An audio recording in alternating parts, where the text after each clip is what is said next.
ఇక డీటెయిల్స్ చూస్తే ఆంధ్రప్రదేశ్ రాష్ట్ర సమగ్ర అభివృద్ధి మరియు పారిశ్రామిక పురోగతి లక్ష్యంగా ముఖ్యమంత్రి చంద్రబాబు నాయుడు ఢిల్లీలో బిజీగా గడుపుతున్నారు. ఈ పర్యటనలో భాగంగా కేంద్ర వాణిజ్య పరిశ్రమల శాఖ మంత్రి పీయూష్ గోయల్తో సీఎం చంద్రబాబు అత్యంత కీలక సమావేశం నిర్వహించారు. రాష్ట్రానికి నూతన పెట్టుబడులు తీసుకురావడం, పారిశ్రామిక వృద్ధిని వేగవంతం చేయడంపై ఇరు నేతలు కూలంకషంగా చర్చించారు. ఈ భేటీలో ప్రధానంగా ఆంధ్రప్రదేశ్లో కొనసాగుతున్న పారిశ్రామిక అభివృద్ధి ప్రాజెక్టులతో పాటు నూతన రంగాల్లో ఉన్న పెట్టుబడి అవకాశాలపై విస్తృతంగా చర్చించారు.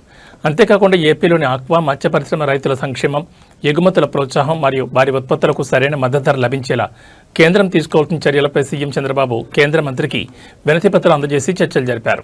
ఈ కీలక సమావేశంలో కేంద్ర మంత్రులు కింజరపు రామ్మోహన్ నాయుడు, పెమ్మసాని చంద్రశేఖర్, భూపతిరాజు శ్రీనివాస్ వర్మలతో పాటు పార్లమెంట్ సభ్యులు లావు కృష్ణదేవరాయలు, బాలశౌరి, హరీష్, బాలయోగి, బీద మస్తాన్రావు తదితరులు పాల్గొన్నారు. రాష్ట్ర ప్రయోజనాల కోసం కేంద్ర ప్రభుత్వ సహకారాన్ని పూర్తిగా వినియోగించుకోవాలని భావిస్తున్న సీఎం ఏపీకి కేంద్ర నిధుల విడుదలపై కూడా ఒత్తిడి తెచ్చారు. ముఖ్యమంత్రి ఢిల్లీ పర్యటనతో రాష్ట్రానికి నూతన పరిశ్రమలు, పెట్టుబడులు వచ్చే అవకాశాలు స్పష్టంగా కనిపిస్తున్నాయి.